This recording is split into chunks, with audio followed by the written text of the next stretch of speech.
Le plus gros défi, c'est de continuer. On a fait une restructuration l'an dernier. Donc, j'ai fusionné avec une compagnie qui est beaucoup plus grosse que moi. OK, wow. Qui fait en sorte qu'il m'emmène des moyens que je n'avais pas. Donc, des représentants sur la route. Mais tout ça demande une nouvelle façon de faire. Il faut s'adapter. Puis ensuite, travailler en équipe, établir une philosophie d'entreprise que tu ne veux pas perdre. Tout ça en l'harmonisant avec ton nouveau partenariat. Fait que moi, je trouve ça le fun parce que tu grandis. C'est à peu près dans tout. Tu sais, que ce soit ta relation avec ta conjointe. Mais si tu l'entretiens pas et tu travailles pas dessus, à un moment donné, la flamme s'éteint. Mais c'est pareil dans le sport, c'est pareil au travail. Il faut que tu trouves des challenges, il faut que tu trouves des façons de continuer à t'améliorer, à te motiver, à te réinventer. Puis c'est ce qu'ils ont réussi à faire. Et ça part de quoi? Ça part de la passion. La chose que tu n'as pas le droit de gaspiller dans ta vie, c'est le temps, parce que le temps ne revient pas. Fait que quand tu dis « Ah, OK, je vais prendre mon temps », tu sais même pas si tu vas être là demain. Tu sais même pas si je vais être là à soir. Donc, si t'as de quoi à faire, fais-le tout de suite. Puis, si t'as quelque chose qu'il faut que tu fasses pour arriver à où ce que tu veux être, fais-le tout de suite, parce que tu ne sais pas si tu vas pouvoir être là.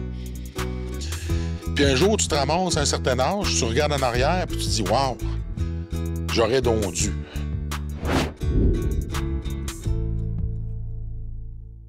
Bonjour tout le monde, bienvenue à un autre épisode de Là on jase.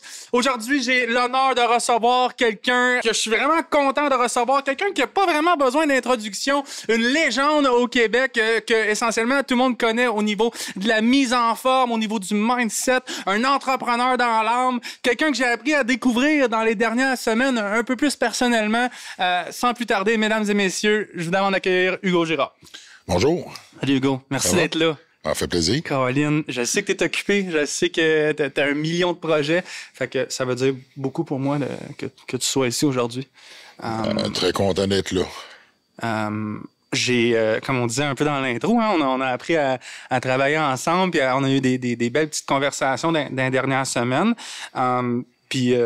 Puis honnêtement, ça fait très peu de temps que je te connais, mais tu m'as déjà fait grandir juste à travers les conversations qu'on a eues. Puis peut-être pas de façon volontaire que tu l'as fait, mais juste avec des petites choses que tu as dit. Je trouve ça super intéressant. On voit une certaine sagesse en toi. Ah, merci. Fait que je l'apprécie. Très apprécié. Je pense que tout le monde te connaît.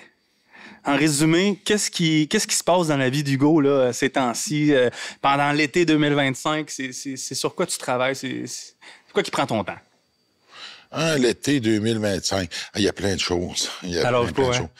Tu sais, moi, j'ai une compagnie de vêtements de travail. Oui.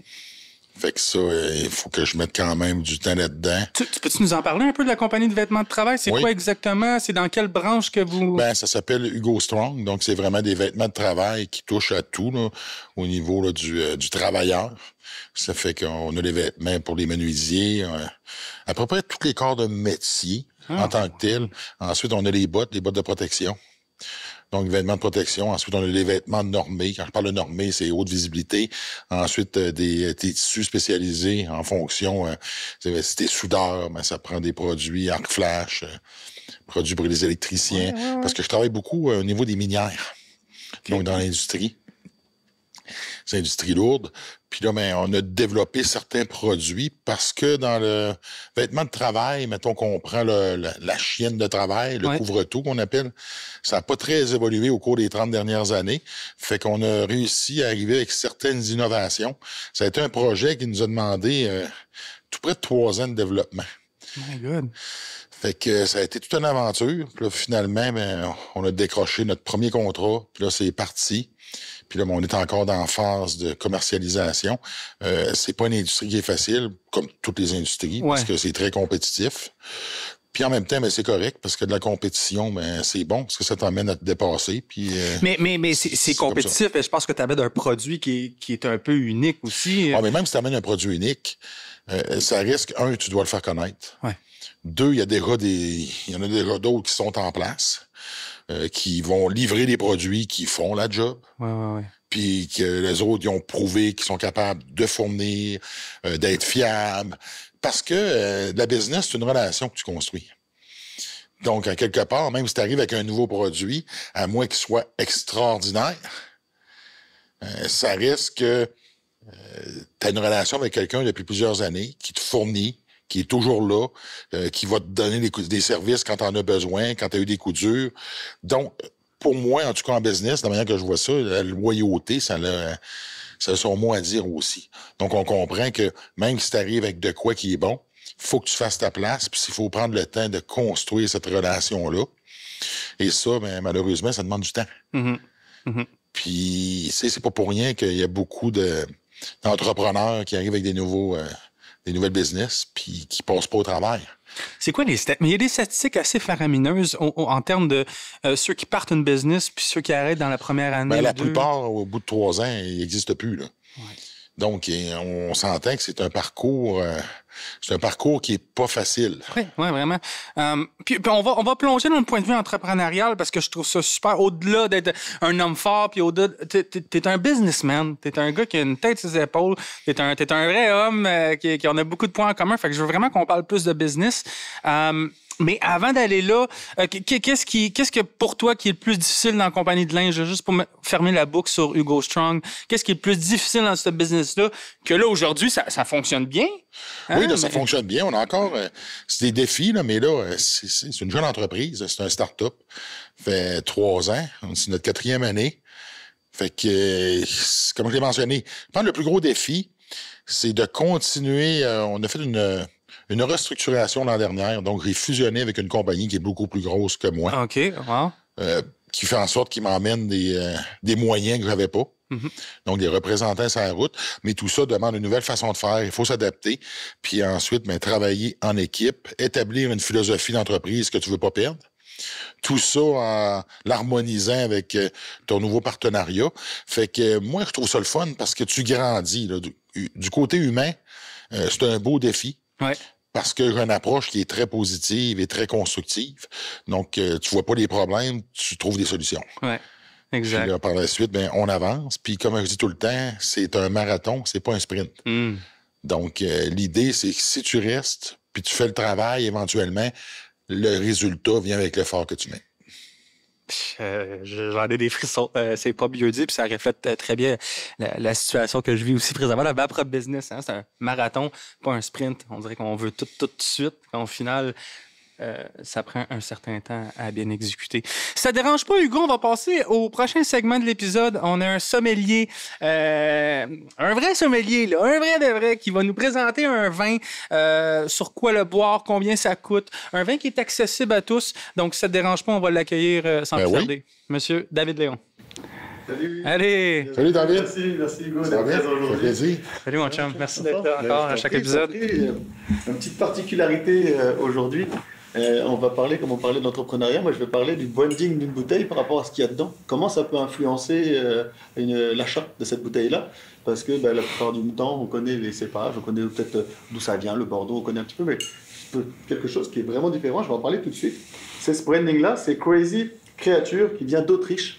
Donc un vin autrichien blanc. Pourquoi j'ai choisi ça? C'est parce qu'on est en matinée et je voulais pas quelque chose qui tape. Je voulais quelque chose de très fin, très bon choix. Un petit peu sur l'acidité. Pourquoi l'acidité? On fait des, je sais pas si vous avez dans le sud là, vous prenez des mimosas, champagne orange, c'est un peu acide, mais ça passe bien, ça réveille, ça pétille. C'est ce qu'on veut juste le matin, quelque chose qui réveille un peu les papilles. On veut pas quelque chose là qui nous assomme ou qui nous donne. Donc là, c'est vraiment pour la dégustation. Alors, on va faire un petit service. J'achète rarement des bouteilles avec le bouchon. Ouais, c'est vrai. Ouais. C'est la première fois d'ailleurs, parce que c'est psychologique pour moi. Il faut que je change ma mentalité, mais en tant que Français, on a l'habitude en Europe d'avoir des bouchons pour aérer le vin, le garder, le conserver. Mais là, c'est des vieillissements qui ne sont pas vieillis en fût de chêne, donc il n'y a aucune utilité de mettre un bouchon en liège. C'est déjà dans des cubes inox. Ils sont conservés. Donc de l'inox passé au verre. Il n'y a pas de modification au niveau du vin, donc il n'y a aucune utilité d'avoir un bouchon en liège, donc on ne gaspille pas le liège qui est un bois assez rare aussi, donc c'est économique tout simplement, c'est pour l'écologie. Je vais commencer par notre invité. Donc pour la dégustation... Ça c'est un vin à combien? Alors là c'est un vin... Pour les gens qui veulent se le procurer? On est autour de 21-22 $. Okay. On commence toujours, ici là, on aime ça, regarder un petit peu la robe du vin, la couleur. Son acidité, on le regarde.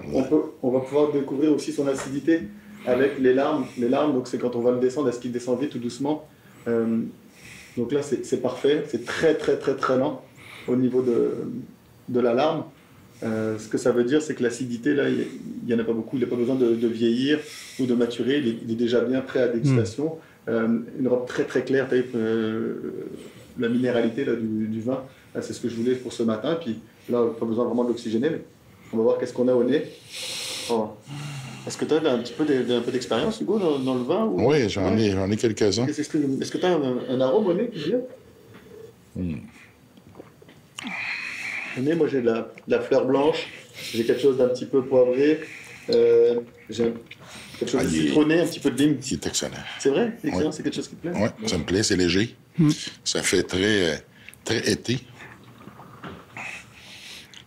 Alors j'aime beaucoup le vin parce qu'il a une belle souplesse, il est très peu sur l'acidité, mais pour moi il manque de fraîcheur. Un tout petit peu plus frais, on serait plus sur quelque chose de citronné qui viendrait comme sur le pamplemousse ou les agrumes. Il n'est pas trop sucré non plus. Non, c'est ça, mais les agrumes manquent là, moi je trouve un peu trop chaud. Mais effectivement, il pourrait être un peu plus frais. Un petit peu plus frais, mais sinon c'est vrai que belle délicatesse, puis la longueur d'un vin, c'est important d'avoir la longueur, puis là c'est ce qui reste, la longueur. Et on a vraiment la pêche blanche. Il n'y a pas d'arrière-goût. Alors, on est sur un fruit, là c'est très très agréable, et puis ça reste longtemps. Tu sais, on peut saliver, puis on ne le perd pas. Donc ça c'est super intéressant, c'est-à-dire qu'un sushi avec un petit pokéball, on va se faire un plaisir énorme parce qu'on va manger, puis en même temps le vin va aller par-dessus l'aliment, c'est ce qu'on recherche. Un vin à $20 avec ces qualités-là, moi je le découvre en même temps que vous. Il est à la SAQ? Il est à la SAQ, ouais. Et puis je trouve ça super, top.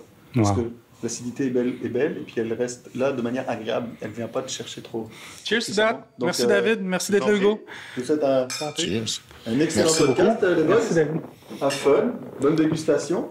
Et puis juste pour terminer, regardez, ici on a, donc c'était leur branding, Crazy Creature, ils ont 4. C'est la même bouteille, mais ils ont 4 formules d'étiquettes différentes, mais c'est le même vin. Est-ce que, juste entre nous, est-ce que tu aurais été attiré par ce vin-là à la SAQ par rapport à leur branding? Non. Non, hein? Pas tant.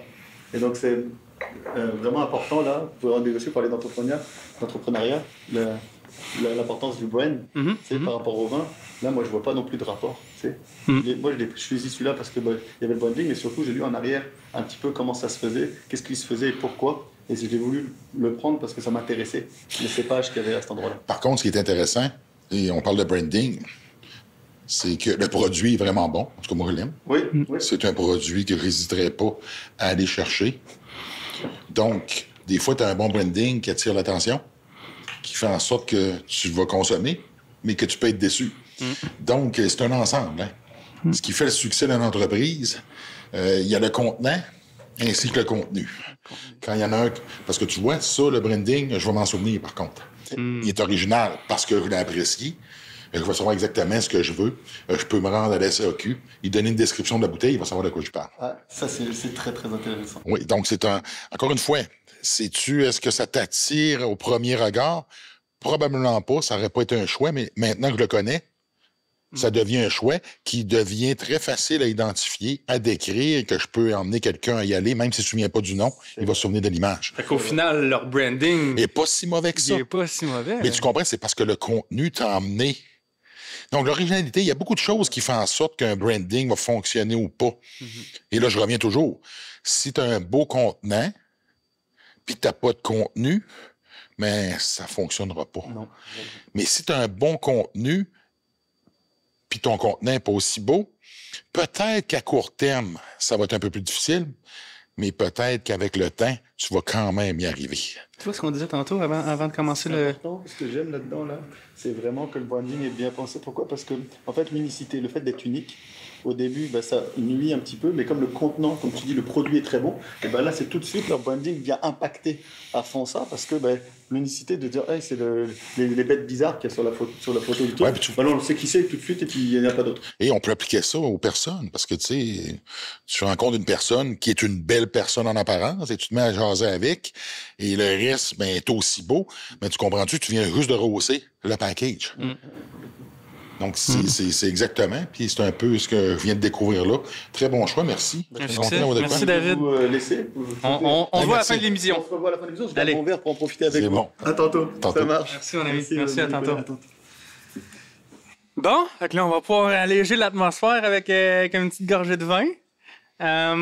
J'aimerais ça avant qu'on rentre... Parce que le but du podcast, puis pourquoi je l'ai changé, pourquoi j'ai parti le podcast, je pense que c'est important d'en parler. Je voulais une plateforme qui est... que je me ferais pas censurer, qu'on peut dire n'importe quoi, avoir une opinion publique. Je pense que la libre expression, c'est quelque chose de fondamental. Mais j'ai aussi créé le podcast pour donner une plus-value aux gens. Fait que je veux absolument qu'on parle de business, mais avant, je suis comme curieux de parler de ta carrière d'homme fort. Parce que j'ai l'impression qu'on a parlé de plein de choses déjà ensemble, mais pas de ça. On a fait pas mal le tour avec les années du Condé. On a fait le tour de ça? Ah, mais honnête avec toi, je sais pas qu'est-ce qu'on pourrait parler au niveau des hommes forts que j'ai pas déjà. Mais tu es encore un représentant pour... Tu m'avais dit que tu étais allé en Europe, hein, il n'y a pas tellement longtemps. Oui, j'étais allé en Europe il n'y a pas longtemps. Ça a été un peu une façon de renouer avec mes premières amours parce que depuis 2018, je suis vraiment plus impliqué. Mm-hmm. Puis là, à travers mon garçon, il n'a pas eu vraiment la chance de moi. Il était très jeune quand j'ai arrêté de compétitionner. Est-ce qu'il s'en rappelle un peu? Ou...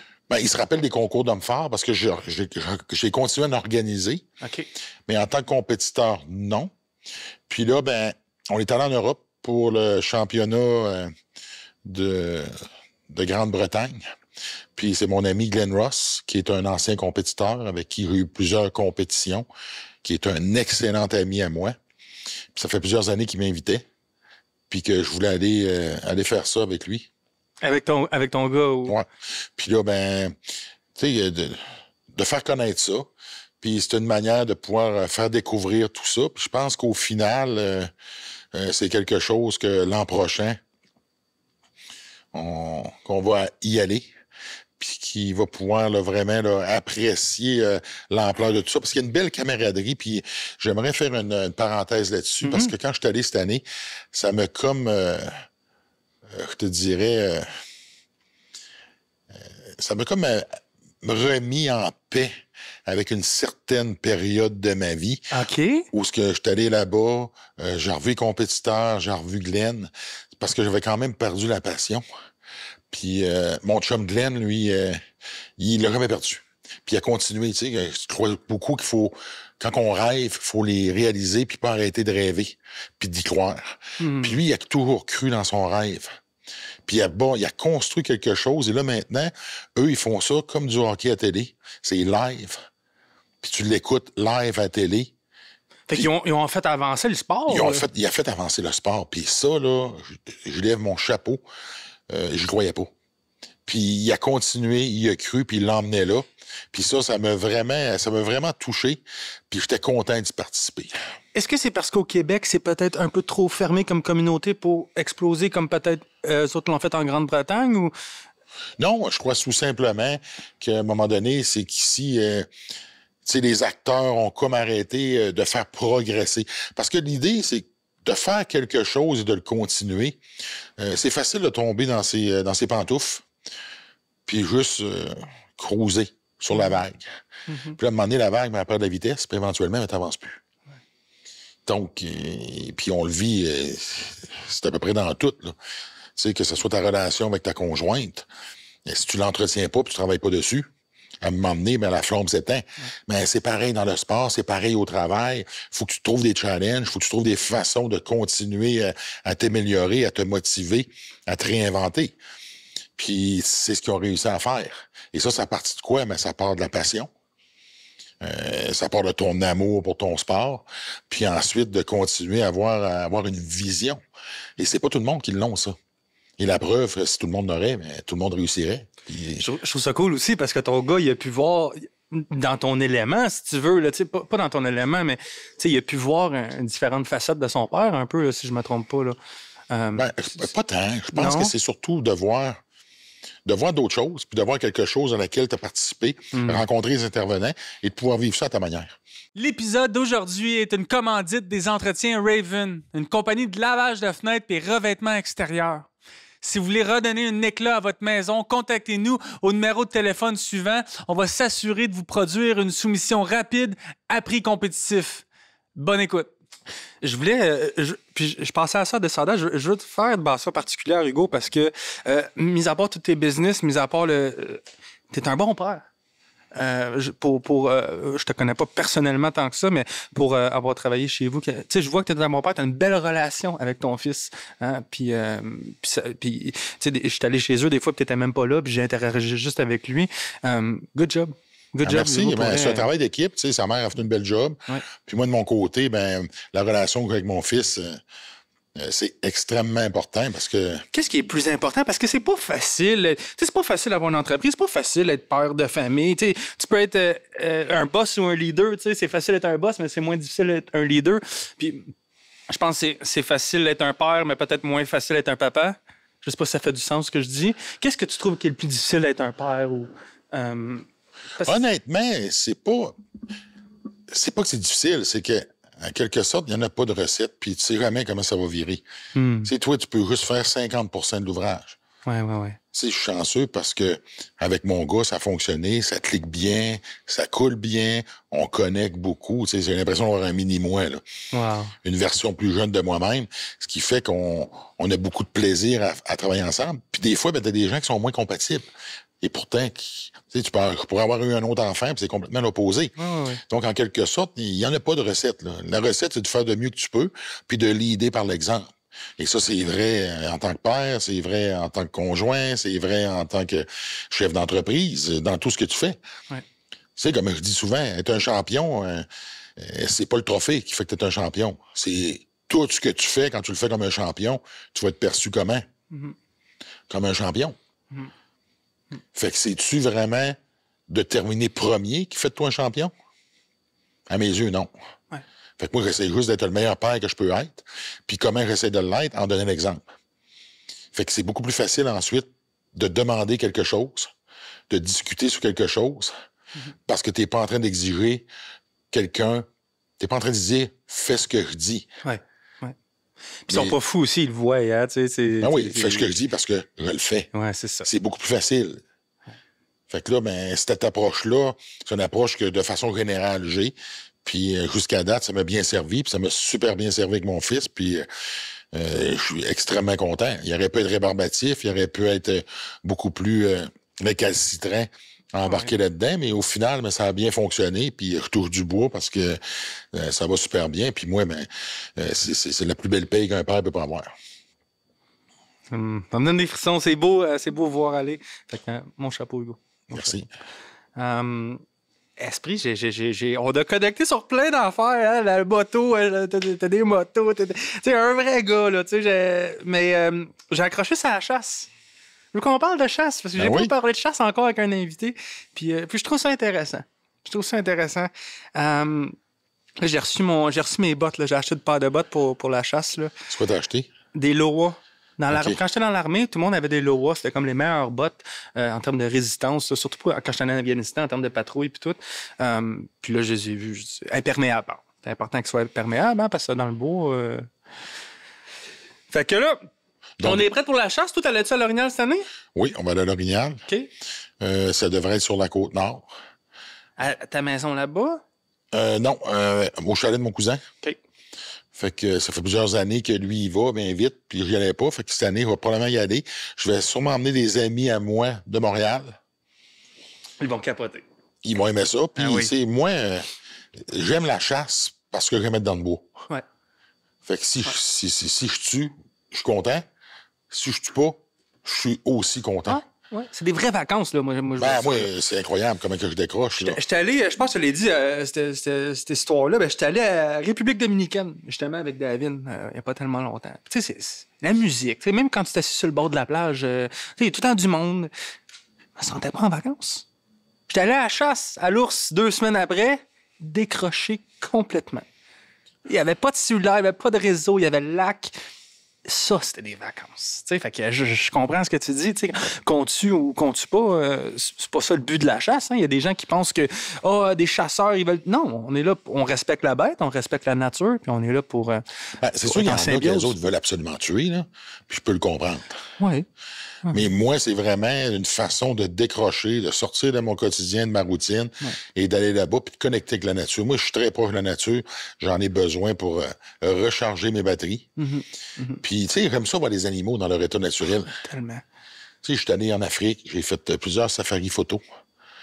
Puis c'est incroyable, là. Ah oui. Les souvenirs, là, tu sais, fait que tu leur tires le portrait plutôt que de leur tirer des balles. Oui.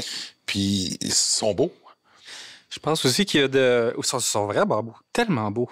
Je pense qu'il y a comme un bit aussi hein, que les chasseurs aiment peut-être pas les animaux. Hein? Il y a certaines personnes qui pensent... Mais tout au contraire, moi, je pense que les chasseurs... il n'y a pas plus respectueux de la nature, en fait.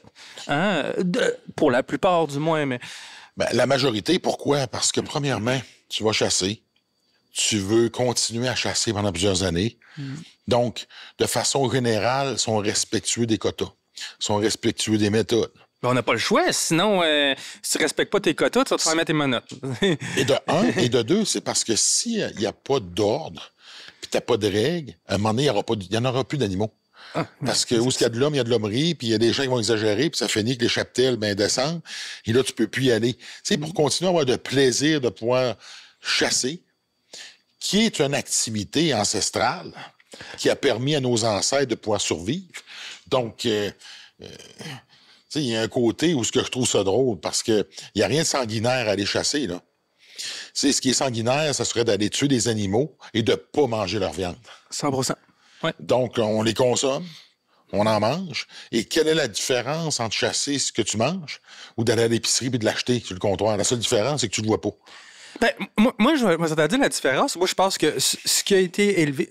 Là, on y va d'un terme général. Okay? Il y a des exceptions qui enfreignent la règle, mais de façon générale, l'animal que tu manges à l'épicerie, il a été élevé en cordée. Il a été élevé du moment qu'il est né jusqu'au moment qu'il meurt, destiné à être de la viande. Hein? Souvent, c'est des conditions qui sont relativement déplorables, tandis que la bête que j'ai été rechercher dans la nature, ne souffre pas. Il n'y a aucune souffrance qui est impliquée là. 2, c'est une viande qui est extrêmement pure, c'est naturel. Et je nourris ma famille avec quelque chose qui est pur, sans homogène, sans de... Fait que ça, pour moi, ça, c'est la définition de... Oui, mais en même temps, on peut trouver ce type de viande-là qu'on peut acheter, souvent en boucherie, parce qu'il y a des qualités de viande qu'on peut retrouver qui vont nous permettre d'avoir de la viande bio, puis qu'elle a été élevée en champ dans les pâturages, puis que la seule différence, c'est qu'on va l'emmener à l'abattoir pour pouvoir te le préparer et te le donner. Alors que là, l'abattoir, c'est toi qui y vas. Et tu t'en vas chasser, qui est une belle activité, puis une belle activité familiale en plus. 100%. Donc là, moi, je vais chasser. Je suis allé à l'ours avec mon gars cette année. Ouais. Fait que ça te permet de passer du temps ensemble, qui est une très belle activité. Puis comme je le mentionnais, puis je l'ai dit tantôt, même si on tue pas, on n'a pas tué cette année. On n'a pas été chanceux. Mais au final, on a passé un excellent moment. Ça a été une super semaine. Puis on a juste hâte d'y retourner. Mais c'est pas grave, parce que t'as quand même eu de la viande d'ours cette année. En plus, parce que tu m'en as emmené. Là, j'ai hâte d'y goûter chez nous dans le congélateur. Ouais. Fait que j'attends de me faire des bons burgers. Mm-hmm. Mm-hmm. Ah, c'était le fun. Puis, tu sais, tantôt, tu disais respect de la bête, là. Quand j'ai tué mon ours cette année, là, j'étais allé le voir, l'ours. Il a tombé là, tu sais. J'étais allé le voir, puis je me suis assis avant de le vider, là, je me suis assis à côté, puis je l'ai flatté. Puis je l'ai remercié. C'est bizarre, hein? Tu vas dire que j'étais un peu bizarre, là. Mais je les remerciais parce que nos ancêtres, les Amérindiens, quand ils tuaient une bête, ils la remerciaient de nourrir sa famille. T'sais. Fait que moi, je sais pas, j'ai comme sentiment. Tu sais, moi, j'ai des amis amérindiens. J'en ai un qui est un très bon ami. Puis lui, il a donc chassé, chasse tout. Puis ça chasse à l'année. Puis la relation qu'ils ont avec les animaux, c'est différent. T'sais. Ils vont chasser, puis ils vont chasser pour partager la viande avec... Les membres du village. La peau, les griffes. Tout. Les os, ils récupèrent la moelle, ils font du dessert avec la moelle. Des os, des orignaux. Dessert? Ouais. Ah, ouais. Ouais. J'ai jamais entendu ça. Ouais. Et les autres disent que c'est du dessert tellement que c'est bon. Ah, ok. Ouais. Fait que c'est je pensais que c'était un gâteau à Non, on va se mal exprimer. Ouais, c'est pour eux autres, là, c'est vraiment bon. Puis là, c'est là que tu comprends que même eux, là, ils emmènent ça un step plus loin, parce que nous autres, on ne récupérera pas ça, les os. Là. Mais vraiment, les autres, ils utilisent tout. Ils vont garder la peau, ils vont faire des lacets, ils vont faire des lanières. Tu dis ça, Hugo, puis la peau, les os, je les ai donnés à les chiens. Pas toutes, là, mais tu sais, une bonne partie des os. On donnait ça aux chiens, fait que... Oui, puis les autres aiment ça, là. Oui, Raphaël, encore là, il n'y a pas viande meilleure. Tu sais, les croquettes que tu donnes aux chiens. Moi, je les nourris au cru, mes chiens. Ouais, c'est ça. Ça fait que je suis déjà habitué. Fait que les autres, tu leur donnes cru parce que tu veux pas leur donner cuit. Ouais. Fait que ce qui lui permet, de les digérer. Puis quand ils le mangent cru, ils se désintègrent. Il y a comme je pense, comme un terme élastine, je sais pas trop c'est quoi, qui fait que l'os ne casse pas. Il devient comme de la poudre. Les autres gronchent dessus. OK. Ils sont capables, de le digérer, puis il va pas briser en être là, qui peut les blesser avec un os qui a été cuit. Ah, oui. Ouais. Puis là, on n'embarquera pas dans l'histoire du cru versus la moulée. Oui, c'est un autre débat. Là. C'est un autre débat, mais moi, mes chiens sont au cru. Ça fait justement depuis 2018, puis je ne retournerai pas en arrière. Oui, j'ai entendu beaucoup de bienfaits de ça. Puis la beauté, c'est que tu n'es jamais mal pris. Ça fait que quand tu es mal pris, puis tu n'en as plus, ben, je vais à l'épicerie, puis je ramasse la viande, puis je lui donne. Puis quand je prépare, j'achète du filet mignon, puis je prépare le filet mignon, mais tous les morceaux, quand je l'arrange, je donne tout ça aux chiens, puis ils sont bien contents. Fait que les autres aussi participent au barbecue. Ben oui, c'est débile. Est-ce qu'on dit aux gens comment est-ce qu'on s'est rencontrés, comment est-ce qu'on se connaît? Oh oui, on peut bien. Je t'ai contacté sur Instagram, je pense, hein, pour l'entretien de tes fenêtres, revêtements extérieurs, que là, on fait aussi le ménage intérieur. Oui, l'entretien ménager. Moi, je te vois un peu comme une Bible, Hugo. Je te vois un peu comme une ressource infinie de connaissances, OK? Puis j'ai le goût de te demander... Qu'est-ce que tu trouves la compagnie? Tu sais, qu'est-ce que pour toi qu'on devrait faire dans la compagnie de lavage de fenêtres? C'est quoi en tant qu'entrepreneur uniquement puis de consommateur? Qu'est-ce que tu penses de, pas ma compagnie, mais juste le lavage de fenêtres en général? Ah, c'est incroyable. C'est refusé de nettoyer chaque année. Ouais. Sauf que là, vous emmenez un degré de professionnalisme que j'ai été impressionné. Là. C'est que ça passe par aller le mettre sur le bord de la rue, comme de quoi que vous êtes là pour offrir vos services. C'est super bon, marketing-wise, puis de faire connaître. Ensuite, comment vous êtes équipé, l'équipe. Puis j'ai été impressionné, ça a fait vraiment une différence. Tu penses que tes fenêtres t'es propres, puis tu réalises, finalement, t'es peut-être pas si propre que ça. Ouais. C'est pas du luxe, hein? Moi, je dis au bord, là, et les bords de passe, c'est du luxe faire nettoyer ses fenêtres, là. Allez dire une maison, il faut l'entretenir et nettoyer son revêtement, nettoyer ses fenêtres, ça fait partie de l'entretien. Puis là, c'est là que tu réalises, quand t'en as qu'une maison, là, ça va vite, parce que tu penses que ton pavé, tu l'as fait une fois, puis qu'après ça, tu le sais, hein, la piscine, là. C'est comme, OK, c'est non-stop à chaque année. C'est sûr que la deuxième année, il était neuf la première année. La deuxième année, il est encore presque neuf, mais ça commence déjà. Puis moi, je fais beaucoup de comparaisons qu'une voiture. Une voiture, tu fais tes entretiens à kilométrage régulier, puis tu as l'impression que ça va toujours bien. Ouais.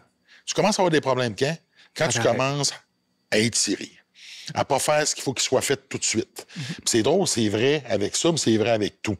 T'es à la maison chez vous, je prends quelque chose, je vais aller le porter tantôt, je le mets sur le comptoir. Des bonnes chances qu'il reste sur le comptoir. Ouais. Le lendemain, tu fais la même chose avec d'autres choses. Avant longtemps, ta maison, ça devient, c'est free-for-all, tout est partout. Puis c'est en désordre. Pourquoi? Parce que tu te laisses traîner. Fait que le meilleur moyen, puis c'est dur ça, de prendre ces habitudes-là. Moi, j'ai trouvé la solution, Hugo. Puis tu le ramènes. Je me suis fait une blonde, ouais. Fait qu'elle ramasse toutes mes affaires. OK, mais ils sont pas toutes de même. Là. Ils sont pas toutes de même. Puis en même temps, toi, il faut que tu participes. Pas juste donner aux autres, parce que je le vis maintenant, là. Quand quelqu'un se laisse traîner, puis c'est toi qui le ramasse, à un moment donné, tu te tannes. Fait que j'ai l'impression que si tu le fais avec ta blonde, des bonnes chances qu'elle te le dira peut-être pas, mais à un moment donné, puis c'est normal. Il faut que tout le monde fasse sa part. C'est un peu ça dans une maison, là, que ce soit les parents, les enfants. Quand tout le monde fait leur part, puis tu réalises. Puis moi, quand j'étais dans la police, mais c'est ça. Dans la police, on faisait notre lit tous les matins. Fait que ça commence par quoi ta journée? Par faire ton lit. C'est que ça a l'air niaiseux, mais de prendre ces habitudes-là, ça se transporte dans d'autres sphères de ta vie. Sais-tu pourquoi que. Parce que nous autres aussi, dans l'armée, on faisait notre lit. Mais sais-tu pourquoi est-ce qu'on disait aux recrues de faire leur lit au quart de tour le matin? Pourquoi? Parce que s'ils négligent le fait de faire leur lit, ils vont négliger quoi sur le terrain de combat? Les petites choses au détail, c'est l'attention aux détails. Puis je l'utilise dans la même affaire compagnie de lavage de fenêtres. Je le disais à mes employés, allez à genoux en dessous de la nettoyer. C'est ce que je vois que vous faites. Puis t'as vu, je suis pas surpris parce que ça fait des années que je fais faire ça. Oui, ben oui. Puis là, ben, j'ai fait, OK, wow. Puis c'est pas évident pour une entreprise comme la tienne d'emmener ce degré-là. Puis, tu sais, j'étais vraiment, pour être honnête, j'étais sceptique. Parce que m'emmener en 2025, ce qui est difficile, c'est la main-d'œuvre. Oui, ben oui, tu me l'avais dit, hein? Ouais. Puis, c'est de trouver des gens qui vont avoir le même degré de détail, de souci du détail que toi, tu peux avoir. C'est extrêmement difficile. Et de garder ça de façon régulière. Parce que souvent, c'est tout nouveau, tout beau. Puis là, au début, on y va, puis après ça, ça commence à se détériorer un peu de laisser aller, puis là, ça s'installe.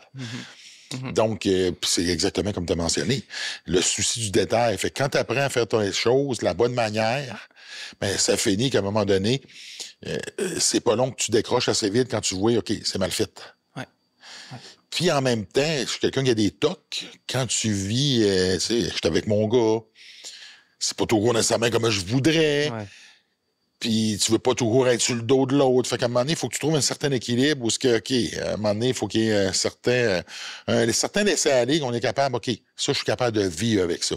Parce qu'à un moment donné, ça peut devenir insoutenable. C'est pas tout le monde qui a la même discipline que quelqu'un dans l'armée. Puis c'est dans n'importe quel domaine, hein? En vie de couple, en amitié, en tout. Tu sais, le podcast, oui. Non, c'est ça, c'est pas du luxe. Puis juste pour, mettons, fermer la boucle, la maintenance régulière, super important. On sait tous que l'immobilier prend de la valeur avec l'échelle du temps. Moi, j'étais en train d'acheter deux terrains à Moore-Knights, 2 chalets, on va se faire bâtir dessus. Le monsieur l'avait acheté, là, longue histoire courte, il l'a acheté en 2014, 400 000. Là, il veut me le vendre aujourd'hui pour 500 000. Il dit, ouais, mais avec l'échelle du temps, ça a pris de la valeur. Je dis, oui, mais tu t'es pas occupé de ta propriété. Il faut que je mette les propriétés. Fait que à partir du moment que quand tu l'as acheté jusque-là, tu n'as pas mis une scène d'économie dedans pour l'entretenir. Fait que, avec le temps, au lieu de monter comme ça a baissé. Fait que j'ai dit, tu m'as donné 300 000 pour ta propriété. Tu sais. Puis ça a-tu marché? On a des négociations. Là. Bonne chance. Ouais, c'est ça. Parce qu'encore une fois, c'est l'offre et la demande. En plus, ouais. Je suis d'accord que ça peut être perçu comme ça, mais si on dit qu'ils veulent le terrain, ça va être dur de le faire baisser. C'est ça. Ben pour l'instant, je suis tout seul dans la transaction, fait que je me permets un peu de lousse. Ouais, c'est ça. Je me permets de... J'ai hâte de voir le dénouement de tout ça, là, mais... Si je t'appelle, je te dis, Hugo, viens à mon chalet, tu sauras que je me suis fait bâtir. Ouais, exactement. Justement, en parlant d'immobilier, là, on prend la balle au vol.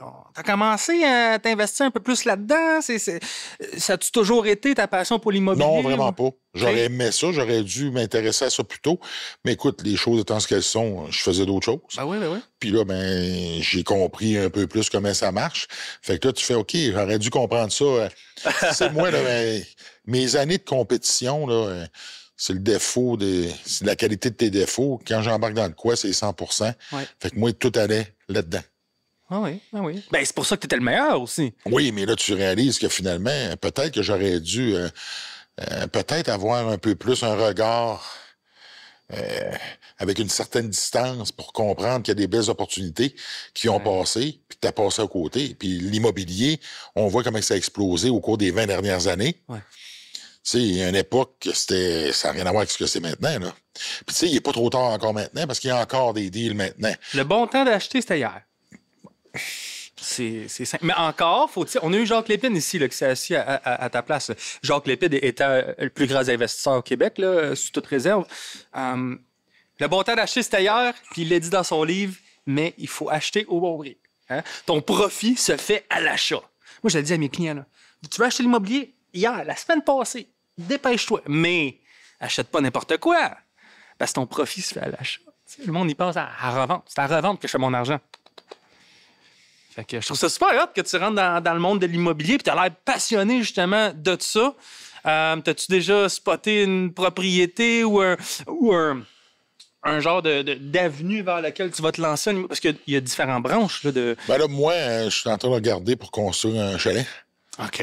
Ouais. Ça fait que là, je suis allé voir des terrains. Fait que je suis là-dedans, là. C'est la grosse mode en plus, les chalets. Hein? Puis ça va continuer de l'être. Je trouve ça intéressant. Ça fait un bel investissement. Oui. Ce que je trouve un peu plus déplaisant, c'est un peu ce qui se passe avec nos gouvernements. Puis l'imposition qui se fait sur le gain en capital. La bureaucratie. Oui, puis là, tu fais OK, tu vas payer plus d'impôts sur quelque chose que tu as payé avec de l'argent qui est libre d'impôt. C'est assez dérangeant. Oui. C'est assez dérangeant de voir comment tu n'es plus nécessairement propriétaire de ce que tu es propriétaire. Mm-hmm. Oui, c'est assez spécial. Hein? Puis je suis pas assez calé pour plonger dans ce sujet-là, mais je pense qu'il y a des gros red flags qui ont été levés au point de vue de la province, puis national aussi, en termes d'immobilier, puis Ben, c'est pas compliqué. La construction. Quand tu commences à avoir de la misère à manger, ben, qu'est-ce que tu fais? Tu essaies d'aller fouiller dans le garde-manger des autres. Mais tu vois, moi, ce qui m'inquiète, c'est... Tu sais, là, c'est beau, là, toi et moi, c'est correct, mais... Nos enfants? Nos enfants? Tu sais, toi, mettons... là. Essaye de trouver une maison en bas de 500 000. Et de un. Et de deux, toi, t'as un chalet, puis tu veux le léguer à ton gars ou ta fille. Ouais. Mais là, les autres, il faut voir qu'ils payent des taxes sur le gain en capital qu'ils vont faire parce que tu lui donnes. Je serais même pas surpris, là, je veux pas qu'un auditeur me prenne par défaut, là, mais je serais même pas surpris qu'il y ait une taxe de bienvenue à payer sur un... Ah, peut-être, mais au final, c'est que là, il y a des histoires, ce que j'entendais à la radio, puis je suis pas très familier avec le concept, là, mais là, ce que j'ai compris, c'est que les parents ont donné leur chalet à leur fille, puis eux, ben, il faut qu'ils payent une taxe, puis ils n'ont pas l'argent. Fait qu'ils vont devoir vendre le chalet parce qu'il faut que cette taxe-là se paye pareil. C'est dans la famille, là. Tu Oui, donnes pas ça à un inconnu, c'est là. exactement. C'est dans la famille, là. Tu fais... Si c'était une résidence principale, ben là, je pense que tu es à l'abri de ça. Ouais. Puis là, mais une résidence secondaire, là, ça, tu tombes dans une autre affaire. Là, tu fais OK. Et ça a été payé, ça a été... Puis là, ben, je me suis rendu compte que si tu mets du temps dedans, ben, ce temps-là, lui, il n'est pas comptabilisé. Ouais. Parce que tu comprends, ton gain est sur l'argent que tu as investi. Et ton temps, lui, tu l'as pas payé, tu l'as donné. Mm-hmm. Il tombe pas dans l'argent investi. Mm-hmm. Donc, il tombe sur le retour. Donc, il tombe sur le retour. Donc, ça veut dire que s'il t'a coûté moins cher à construire, puis que tu le vends au prix, la différence entre les deux est énorme, mais c'est sur là-dessus que tu vas avoir des taxes à payer. Et là, ben, c'est là que ça devient compliqué quand on vient pour le donner. En tout cas, je suis pas rendu là. C'est un peu drôle. Ça devient je trouve que ça devient un frein. Oui. Pour pouvoir, justement, comment tu vas investir. Puis là, ben, ça commence à t'amener à voir, OK, comment on va faire ça. Puis il faut que tu réfléchisses un peu plus que juste de dire, je me lance là-dedans. Oui. C'est comment je vais être capable de l'exploiter, puis comment je vais être capable de faire des sous avec ça. C'est ça que j'aime de l'immobilier, c'est que c'est un investissement, d'après moi, des plus sûrs qu'il n'y a pas. Tu sais combien tu achètes, tu sais combien tu vas mettre dedans, puis tu sais combien tu vas vendre. La bourse, tu peux pas prédire rien de ça. C'est une garantie comme l'or. L'or est un investissement, une valeur sûre. Oui. L'immobilier aussi. Mais en même temps, la valeur des résidences peut descendre si la valeur de notre dollar se met d'évaluer. Ouais, mais je sais pas si ça va arriver, ça, d'ici peu. J'espère que non, mais parce que si on continue d'emprunter de l'argent, éventuellement, l'inflation monte. Et là, ben, parce que les prix montent tout le temps. Ah oui. Mais les prix sont basés sur la valeur de ton dollar. Si ton dollar se met à dévaluer, il n'y a plus la même valeur qu'il y avait. Là. Ouais. Effectivement, c'est parce que j'écoutais de quoi, puis le gars parlait de ça. Puis là, je me suis dit, OK, le contexte économique est très incertain. Il y a beaucoup de choses qu'on ne contrôle pas. Ce qui fait en sorte que, oui, la valeur peut monter. Ça va toujours valoir 500 000 Canadiens, va toujours être 500 000 Canadiens, mais la valeur de ton dollar canadien, lui... Il va monter, il peut descendre. Ou monter, oui. Ou monter. Ouais. Donc, c'est un peu ça. Fait que ce que j'ai compris, c'est que si ça dévaluait, c'est un peu comme si la valeur de ta résidence baissait. Que là, j'ai réalisé, en parlant de dollars qui fluctuent puis qui descend, j'ai réalisé, pour travailler sur le terrain tous les jours, les gens ont très, très peur de ce qui se passe aux États-Unis. Cas, je veux parler avec quelqu'un qui connaît ça parce que je trouve ça vraiment intéressant. Puis là, je réalise que je suis un néophyte là-dedans. Ben, crime, on vient de trouver un invité pour ton podcast. Un spécialiste de l'argent, de la bourse. Oui, parce que on n'est pas très connaissant là-dessus, puis moi le premier. 100%. Puis là, mais quand vient le temps d'investir tes sous, c'est important que tu saches dans quoi tu les mets puis dans quoi t'embarques. Tellement. Puis là, ben, tu te rends compte que l'immobilier, c'est une belle bébite, puis ce qu'on voit, on voit des success stories, parce qu'il y en a beaucoup qui l'ont, hein. Ouais. Mais en même temps, c'est comme d'autres choses, ils sont pas devenus bons par accident. Ben, c'est ça. Moi, je fais bien attention aux gens que je vois qui ont bien du succès sur les réseaux sociaux, tu sais. Ben, je me dis, crème, y a-tu 20 ans de travail en arrière de ça? Tu sais, y a-tu 10 ans? Parce que toutes les choses que je te raconte, puis là, tu fais, OK, c'est quoi qui est vrai, qu'est-ce qui est pas vrai, comment ça fonctionne vraiment. Ouais. Là, c'est important d'aller chercher l'information avec des personnes compétentes, des professionnels, pour vraiment bien t'orienter. Donc, tu sais, quand tu parlais tantôt, je me lance en immobilier, ben, si je construis un chalet, pour moi, c'est assez proche d'avoir une résidence. Fait que ça devient dans quelque chose que je suis capable de gérer, que je connais bien. Si j'allais vers du locatif, là, c'est quelque chose que je connais absolument rien, puis c'est un autre game. Puis je pense que là, au niveau de l'éducation, ça serait complètement différent. Tu sais, un chalet, c'est un chalet, tu peux y aller. C'est principalement pour toi. Est-ce qu'un chalet locatif, c'est quelque chose aussi que je pourrais regarder?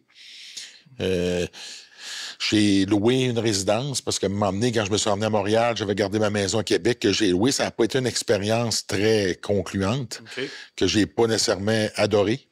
Par contre, je partais d'une résidence que j'habitais. Je pense que si tu fais quelque chose en location, c'est quelque chose que tu construis pour louer. Donc, tu n'as pas le même attachement que tu construis en conséquence.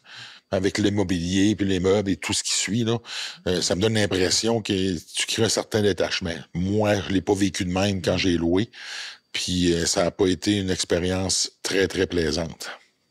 Fait que toi, tu vas créer une expérience plaisante pour... Mon objectif, c'est ça. Fait qu'en bout de ligne, c'est que je vais me construire un chalet pour moi qui va me permettre d'aller, de pouvoir m'évader, qui sera pas très loin, parce que là, présentement, il faut me taper 6 heures de route. Faut y aller, ça fait une bonne ride. Tu peux pas revenir le même jour, là. Exactement. Ouais. Alors que là, ben, tu peux de quoi qui est plus proche, qui est plus près, puis qui te permet de pouvoir t'évader, puis de retrouver... Parce que moi, c'est vraiment la nature. C'est vraiment... Pour moi, la nature, là, c'est ce qui est le plus important. Fait que ce que je veux avoir, moi, c'est le bruit du vent dans les feuilles. Tu vas avoir la brise sur le visage. Tu vas entendre... C'est quoi, ceux qui vont louer ton chalet vont vouloir la même chose que toi? Oui. Tu sais, c'est super bien. Pour clore un peu le sujet de l'immobilier, pour les gens qui nous écoutent, là, pour vous qui regardent la caméra présentement, si vous voulez vous lancer dans l'immobilier, go, faites-le. Je l'ai dit tantôt, je le redis, le bon temps d'acheter, c'était hier. Encore faut-il acheter un bon prix. Mais si je peux vous dire une chose, c'est entourez-vous d'une équipe de gens compétents. Il y a tous des métiers dans la vie. Moi, j'étais en train de refaire ma douche. J'ai fait appel à un carreleur parce que moi, je suis pas capable de le faire. T'sais. Fait que entourez-vous des corps de métier, courtier immobilier, courtier hypothécaire, courtier d'assurance, entrepreneur général. Allez chercher toutes les connaissances autour de vous. Un peu comme toi, tu disais, il me manque des connaissances, il faut que j'aille les chercher. Bien, pour vous qui écoutez, allez les chercher les connaissances puis devenez le spécialiste dans qu'est-ce que vous faites. Puis on parle des histoires à succès d'immobilier, on parle des histoires à succès d'hommes forts, mais crime, vous aussi, vous êtes capable. Tout le monde est capable d'accomplir de grandes choses. Est-ce qu'on est d'accord avec ça? On est d'accord là-dessus. That's it. On arrive au prochain segment de l'émission qui s'appelle la question flash. Flash. La question flash, OK? Fait qu'on a 1 minute pour répondre à le plus de questions possible. Vas-y. OK? Je sais pas c'est quoi les questions, fait que je te garoche ça. Tu peux dire passe. On passe, on passe à la prochaine appel. T'es prête, Annie? Dans 3, 2, 1, c'est parti. Le record dont tu es le plus fier? Bon, quel record? Ah, j'avais fait un marche fermier 200 pieds avec 367 livres dans chaque main en un temps de 38 secondes, je crois. Ah, ouais. Une bombe ou un Harley? Oh, je te dirais le Harley. Un rêve que tu n'as jamais encore réalisé? Monter l'Everest. Le conseil... on a eu quelqu'un ici qui a monté l'Everest, puis le codeur. Cool. Débile. Le conseil le plus précieux que tu donnerais à un jeune qui veut se dépasser? Il reste 20 secondes. Oh! Il n'y a rien d'impossible. Ta plus grande fierté comme entrepreneur? Bonne question, passe. Si y a une charge que tu pouvais tirer autre qu'un avion, qu'est-ce que ça pourrait être? Elle risque de tout tirer. T'es de tout tirer. J'ai pensé à un tank. Oh! On a fait combien? 5? 5 questions, c'est bon. 5 sur 10, ça le fait? Non, c'est pas tant. T'es le meilleur score de la journée. Ah ouais? Ah, OK, c'est correct. C'est le premier. 5 sur 10, c'est 50. Ça passe pas dans mon livre à moi, mais c'est pas grave. Ah. C'est pas grave. J'ai tout tiré. Un tank, ça se tire pas. Ça se tire pas parce que tu y as pensé. Oui, parce que ce qui arrive, c'est qu'un tank, la manière que ça fonctionne au niveau de l'engrenage, souvent, ça, c'est des planétaires. Un peu comme les gros camions qui vont qui transportent les billots de bois, là.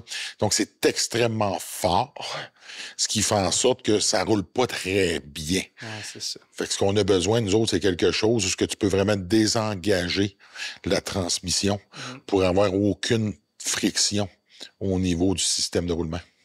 Ouais. Je pensais que tu y avais passé aussi au du steak. Aller sur la base militaire. Non, c'est parce que retirer les tracteurs. Ouais. Puis les tracteurs, c'est vraiment dur à tirer à cause de ça. OK. Hey, c'est capoté. Parce qu'il y a des façons, là, quand tu le savais pas, mais il y avait une façon de vraiment te désengager. Sinon, il reste toujours une tension de la transmission dessus. Puis ça a été... tu sais, j'ai essayé de tirer de moment donné un traîneau. Un traîneau pour faire emmener des gens dessus quand tu vas avec des chevaux l'hiver. Là. OK, ouais. Avec des patins. Ouais. Ça à glace, t'as fait ça en neige? Non, sur l'asphalte. OK. Non, ça glisse pas. Ça glisse pas. Ça glisse pas du tout. Là. Mais ça, toi, t'étais pas payé. C'était un peu comme un stud publicitaire, si on veut, de faire ça. C'était quoi le but? Ou c'était de faire des nouveaux records? Non, à vrai dire, c'est que souvent, c'est soit en compétition qu'on le fait, parce que l'avion, les bateaux, les camions, le train... Ça s'est fait en compétition. Mais des fois, on testait des choses pour les emmener en compétition. Mais là, t'essayais les affaires. Ben oui. Fait que le tracteur, c'était en compétition. Puis il y a des choses que plus personne n'a faites parce que ça se fait pas. Puis là, à un moment donné, je me souviens qu'on avait essayé le traîneau parce qu'on voulait trouver quelque chose qui allait se faire dans un endroit qui était plus clos. On ne peut pas rentrer de camion. Puis on avait pensé à un traîneau, mettre des gens dedans, puis au final, ça ne fonctionnait pas. Au moins, vous l'avez essayé. On l'a essayé, Ouais. J'ai forcé ma vie, mais ça n'a pas marché. Est-ce que tu trouves difficile de te faire reconnaître partout ce que tu vas? Évidemment, c'est dur de te manquer. Tout le Québec te connaît. Est-ce que tu trouves ça difficile? Comment est-ce que tu le vis, la fame, si tu veux? Ça me dérange pas. Ça te dérange pas? Pas du tout. Puis si tu me permets, Hugo, je vais faire une petite note par rapport à ça. Tu es quelqu'un de très humble. Hein? Super facile d'approche. Puis je l'ai même dit à ma soeur la première fois que je t'ai rencontré. Je dis, il est bien cool, Hugo. Tu sais, c'est un boy, c'est un chum. Tu sais, puis ça, je l'apprécie. Reste comme Hugo. Je ne changerai pas là. Je suis trop vieux pour changer. Ouais, c'est ça. Mais je l'apprécie, puis je sais qu'il y a beaucoup de gens au Québec qui l'apprécient puis qui t'apprécient. Mais merci. Fait que merci pour ça. On arrive avec un autre segment de l'émission qui s'appelle la question corsée. Okay. Pour le vin, là, on a essayé de faire. Ouais, encore une fois, je connais pas les questions. OK. Si tu veux pas y répondre, OK, tu piges là-dedans. OK, ouais. Tu piges là-dedans, tu peux lire la question, je peux la lire aussi si tu veux. Puis, bien. On y va avec ça. Si tu devais refaire ta carrière sportive avec les connaissances d'aujourd'hui, que changerais-tu? Je travaillerais plus fort.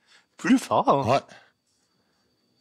Est-ce possible? Oh oui. Moi, je considère que j'ai dû perdre 5 ans de ma vie à perdre mon temps. Tu peux raconter comment... Parce que t'es quelqu'un qui est super travaillant. Pour toi, la perfection... Comment t'as perdu 5 ans de ta vie? Ben, j'ai passé trop de temps dans la TV, j'ai passé trop de temps à flâner, j'ai passé trop de temps à... C'est complètement... Je suis sur le cul que quelqu'un comme toi me dise qu'il a perdu du temps dans sa vie. Ouais. C'est incroyable. Ouais, c'est incroyable. Wow! Fait que tu managerais ton temps peut-être un peu mieux. Clairement. Tu sais, la chose que tu n'as pas le droit de gaspiller dans ta vie, c'est le temps, parce que le temps ne revient pas. Fait que quand tu dis, OK, je vais prendre mon temps, tu sais même pas si tu vas être là demain. Tu sais même pas si je vais être là à soir. Donc, si tu as de quoi faire, fais-le tout de suite. Puis, si tu as quelque chose qu'il faut que tu fasses pour arriver à où ce que tu veux être, fais-le tout de suite, parce que tu ne sais pas si tu vas pouvoir être là. Puis un jour, tu te ramasses à un certain âge, tu regardes en arrière, puis tu te dis, wow, j'aurais donc dû. Fait que le temps, là, c'est la valeur la plus grande qu'on a, puis on ne sait pas combien qu'on en a. C'est fou. Tu sais, ton temps en santé, quand tu es en santé, là, ta santé, c'est important. Là. Puis la santé, tu l'apprécies quand tu l'as plus. C'est vrai. Hein? Donc, le temps que tu es en santé, c'est le temps qu'il faut que tu fasses de quoi avec ça. Parce que c'est là que tu peux en profiter, c'est là que tu peux être proactif, c'est là que tu peux être productif. C'est là que tu peux accomplir des choses. Pour quelqu'un à succès avec autant de knowledge entrepreneurial que toi, puis je me retrouve dans cette vague-là que j'ai pas le temps. J'en ai pas le temps. Je cours après le temps, j'ai 3 business, j'en ai. Qu'est-ce que tu réponds à du monde comme moi qui disent on n'a pas le temps? Mais t'en fais. T'en fais. Tu te lèves plus tôt. Okay. T'es plus productif. Parce que du temps, il y en a. C'est ce qu'on fait avec. D'organiser son horaire. Exactement. Tu sais, t'essaies d'en faire. Moi, là, je fais beaucoup de route. Ouais. Mais quand je suis à la route, je fais mes téléphones. J'aime ça, faire de la route. Parce que ça me permet de faire d'autres choses que j'ai pas nécessairement le temps de faire pendant que je suis ici en train de parler avec toi. Ah ouais, ben oui. Fait que là, ben, je suis capable d'être proactif. Là, je suis capable... Parce que c'est un peu ça. Il faut que tu gères ton horaire, que tu sois organisé, que tu sois structuré. Puis oui, c'est difficile. Tu sais, il y a des journées que ça te tente pas. Sais-tu quoi? Il faut que je le fasse. Fait que tu le fais pareil. Fait que c'est juste drôle. Moi, je suis quelqu'un qui dort pas tant. Tu dors combien d'heures par nuit? Ah, je les compte pas, pour être honnête. Je devrais dormir plus, parce que c'est ce que le médecin me dit. Mais moi, je me lève quand je me réveille. OK. Direct. Mais ouais, quand je me réveille, ça part. Parce que là, j'en ai des affaires à faire. Ouais. Puis la beauté, c'est quand je me lève tôt, je me dis, je peux en faire plus. Fait qu'un matin, à 6 heures, j'étais sur le tracteur parce que j'attendais qu'il fasse clair. J'avais des pierres à ramasser. Puis que j'étais sur le tracteur en train de ramasser des pierres. À ton nouveau Kubota? Oui. On va le dire. Pour aller ensuite, aller prendre des poteaux, aller les porter où ce que je vais aller faire à soir, avec la clôture où ce que je vais aller à mettre. Parce que je me suis dit, là, ça va être fait. À soir, c'est déjà là. Les pierres, c'est passé, c'est fait. Fait que j'attendais. Je me suis levé de tôt, puis il faisait noir, puis j'attendais qu'il fasse clair pour aller le faire. Wow. Fait que là, avant ça, j'ai eu le temps de déjeuner, préparer mon linge, mes vêtements. Je suis ici tantôt, j'en ai un autre, je me suis emmené du linge de rechange, j'étais allé au gym, j'ai fait mon training. Fait que moi, ma journée, j'essaie de la remplir le plus possible. Je trouve ça inspirant, Hugo. Je trouve ça inspirant que tu es tellement occupé. Là. Puis pour ceux qui ne savent pas, là, on n'a pas parlé de la moitié des business à Hugo. Là, et très occupé. Puis quelqu'un comme toi qui trouve son temps, je pense que c'est inspirant pour les gens qui nous écoutent. Moi, je trouve ça inspirant. Puis je vais me lever plus tôt demain matin. Ah, c'est le fun. Puis t'es voué tes journées. Puis sais-tu quoi, quand t'arrives le soir, tu te couches, t'as envie de dormir. ouais, c'est ça. Ouais, t'as envie de dormir, ouais. Ouais. Puis là, t'as hâte de te lever le lendemain matin parce qu'il y a encore des choses à faire. Exact. David? Ouais. On a un petit quelque chose pour toi, Hugo. Ah oui? C'est pas grand-chose. Mais David, deux petites choses. David va nous le présenter. Exceptionnellement pour aujourd'hui. C'est vrai, 3? Ben oui, il est gâté, là. Ah, wow! Comme tu as apprécié la bouteille, ben, ça me fait plaisir au nom de l'équipe de te l'offrir. Ça, je suis très content. Un gros merci. Moi, je collectionne les bouteilles d'alcool. C'est vrai? Ouais. Moi, j'adore... j'aime l'alcool, j'aime pas l'effet. Ouais. Donc, j'aime le goût. Fait que je suis quelqu'un qui aime ça, expérimenter. J'ai des bouteilles de partout dans le monde. Quand je compétitionnais, j'achetais des bouteilles de choses qui venaient... J'étais allé en Russie, fait que j'ai acheté une bonne vodka. J'étais allé dans un pays périphérique parce que la vodka qui rend chaud, c'est pas nécessairement la meilleure. Non. Donc, parce qu'il y a des qualités de vodka, mais je trouvais ça le fun d'avoir une bouteille que j'ai encore d'ailleurs. Fait que j'ai des bouteilles de tous les pays où je suis allé. Des bouteilles uniques, là? Oui. Wow. Puis je les installe, je suis allé en Arménie, fait que j'ai de l'armagnac. Fait que j'ai 40 ans que j'ai payé quand même assez cher. Puis que là, elle, je la bois pas, mais je l'ai mis dans mon bar parce que j'aime ça. Pourquoi? Parce que ça me donne des histoires à raconter. Ouais. Puis tu comprends-tu, ce qui donne la valeur à quelque chose, au-delà du goût et de comment que ça vaut, c'est l'humain derrière, l'histoire qui vient avec. Puis ça, pour moi, ça a de la valeur. Quand j'arrive, puis on est chez moi, puis tu veux goûter quelque chose de spécial, puis là, je te sors une bouteille, je te fais goûter à ça, je te raconte comment je l'ai découvert, où j'étais, avec qui j'étais. C'est malade. Il y a une histoire derrière. Il y a une histoire derrière. Puis ça, moi, ça me passionne, les histoires. Mm-hmm. Ça me passionne d'entendre les histoires des gens, parce que je trouve ça intéressant d'apprendre leur vécu. Mm-hmm. Parce qu'ils te font voyager, sans que tu aies besoin de te déplacer. Fait qu'un gros merci. Fait que ça va aller dans mon vinyle. J'ai essayé la bonne grandeur. Non, c'est dit. XS qui m'a dit XS pour toi? Non, XL, non. C'est un médium, ça. Non. C'est un 2X. Sinon, ça va faire à ton gars, mais je pense Ouais, ça va faire à mon gars. Et puis, Le T-shirt, c'est un 3? c'est un 2X aussi. Et tabarouette. Ça va être tight. Pas le Ça coup va en être tight. camisole. Un gros merci. Je suis très content. j'ai une petite surprise et je me permets de faire de la pub. Je m'auto-fais de la pub. Ben, c'est correct, ça. T'as le droit. J'étais un peu du secteur de Saint-Jean régulièrement. Ouais. Je viens d'ouvrir un nouveau commerce qui s'appelle Fréchy. Donc, je te donne les petites pour toi. C'est où? C'est en plein dans le vieux Saint-Jean, alors l'ancienne TD de... Je suis passé hier.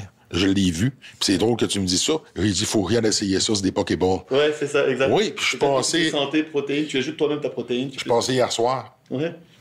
En sortant du gym, des fois, je vais 2 fois par jour.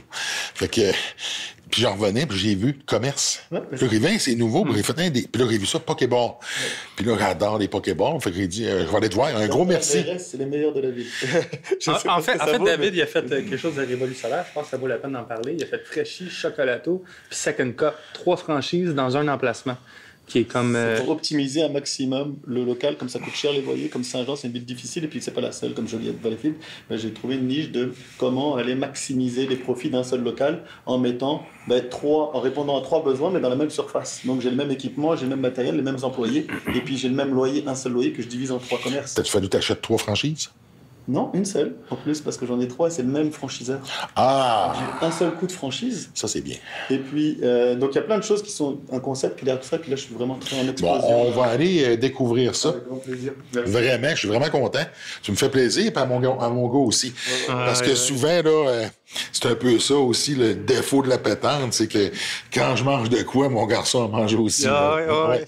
Mais je pense que l'Uber Eats, il se rend en plus, là. Il va se rendre dans pas long, là, on va Dans pas long. Ouais, mais j'aime mieux me déplacer. C'est le genre de choses que j'aime, là. Encore une fois, l'expérience de te rendre à quelque part, puis de découvrir. Puis, tu me racontes l'histoire de ça. Je trouve ça super le fun. Super le fun. Un gros merci. Je pensais pas d'être gâté de même. C'est vraiment là, cool. c'est la moindre des choses. Merci à toi d'être venu, Hugo. Dis-moi, Hugo, avant qu'on finisse, t'as le podcast. Peux-tu nous en parler pour que nos auditeurs aillent écouter des émissions?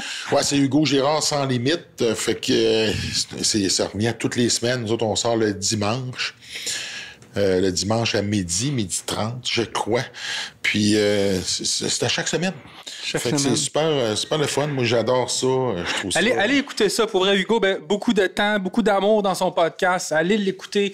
Vraiment, ton setup il est malade. Longue vie à toi. On s'en vient des nouveautés, là. Vous allez voir ça, là. C'est pas That's pire it. tout, ouais. Hugo Strong, où c'est qu'on trouve ça? Hugo Strong, dans tous les vêtements, des boutiques de vêtements de travail. OK. Donc, éventuellement, il va y en avoir de plus en plus. Ensuite, j'ai des vêtements de chasse et pêche qui sont Hugo Strong aussi. Là, on rentre chez Sears. Fait que c'est super loin. Énorme. Site Internet en attendant? Ou... C'est les vêtements de travail Hugo Strong. Bon, fait que Puis pour les vêtements de chasse, on va sur Sport Chief parce que c'est fait en collaboration avec Sport Chief. Fait qu'on a les bottes de Qui chasse est pas qui viennent n'importe de quoi, sortir. là, Sport Chief. Là. Non, non, vraiment. Puis je suis vraiment content. On continue. On a des nouveautés qui s'en viennent. Ça va vraiment bien. D'un vêtement de travail aussi, on sort une nouvelle collection cet automne. Wow. Fait que c'est super le fun. Ça aussi, ça demande, comme je l'ai dit tantôt, ça demande pas mal de temps. Oui. Fait qu'on va avoir un mois de septembre à s'occuper. Je donne beaucoup de conférences. OK. C'est quoi un peu le corps des conférences? J'ai 4 sujets. Donc, je donne une conférence sur le dépassement. Donc, ça s'appelle la force du dépassement. Ensuite, je donne une conférence sur la santé et sécurité au travail. OK. Wow, intéressant. Je donne une conférence sur l'intimidation. Puis, je donne une conférence sur, je vais te dire, la santé hormonale. Donc, la santé fonctionnelle. Ouais. Puis en plus, t'es tellement qualifié en termes de santé physique, alimentation. Fait que, tu sais, c'est... Ouais, fait que c'est super le fun. Fait que moi, c'est des sujets, qui me passionnent. C'est des choses que je pratique au day-to-day.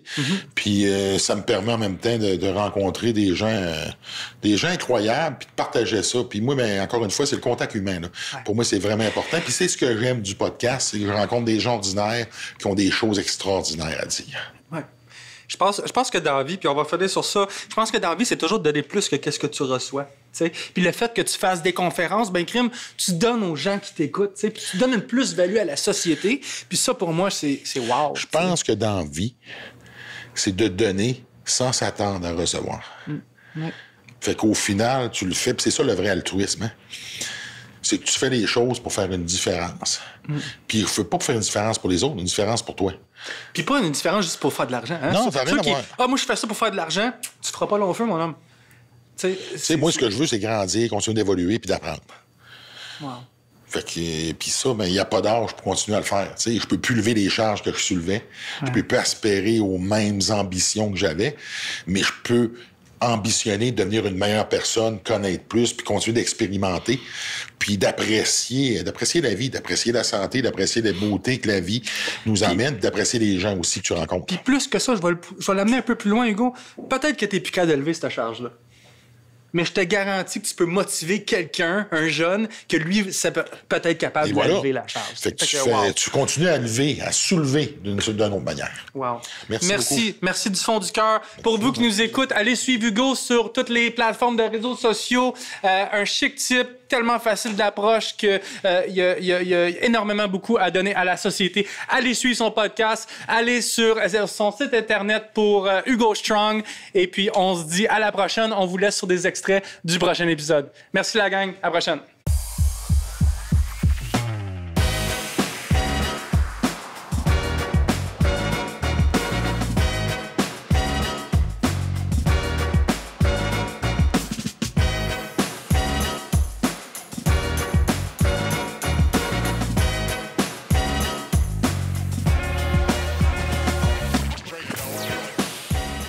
Quand on s'est rencontrés, on était exactement les deux, chacun sur notre X. On était les meilleures versions de nous-mêmes à ce moment-là quand on s'est rencontrés. Fait que ça a juste comme... On était juste super les bien petits cliqué. morceaux de casse-tête qui nous manquaient pour vraiment venir se compléter. Puis on ça se s'est fait comprend. tellement facile, là. Puis des fois, je dis souvent qu'on serait à Oshéaga sans se dire on est où dans la foule, puis on se retrouverait sans se parler. L'humour, c'est ça. Des fois, il faut que tu sois à la bonne place au bon moment pour que là, tu as comme un genre de hype. Puis là, finalement, il y a quelqu'un qui arrive. Puis là, il y a un producteur, il y a ci, il y a ça. Mais tu sais, tu peux créer ça aussi, tu sais. Fait que je trouve que c'est important. De créer tes propres opportunités. Ouais. Je pense que, tu sais, si tu chéris quelque chose en te disant hey, moi, je trouve que mon humour est drôle, moi, je trouve que ma nourriture est bonne, puis tu trouves ça intéressant, l'entrepreneuriat, c'est de le faire avec les bonnes valeurs. Le docteur, super gentil, docteur Younan, il me dit tu veux-tu le voir grandir? Là, t'es comme. Puis Malcolm m'avait déjà dit maman, tu vas le faire. T'es rendu là, tu sais. Fait que là, docteur Younan, il est comme non, tu le fais. Puis Malcolm, il m'a regardé, puis il était genre tu le fais? Puis là, j'ai fait ben oui, je le fais.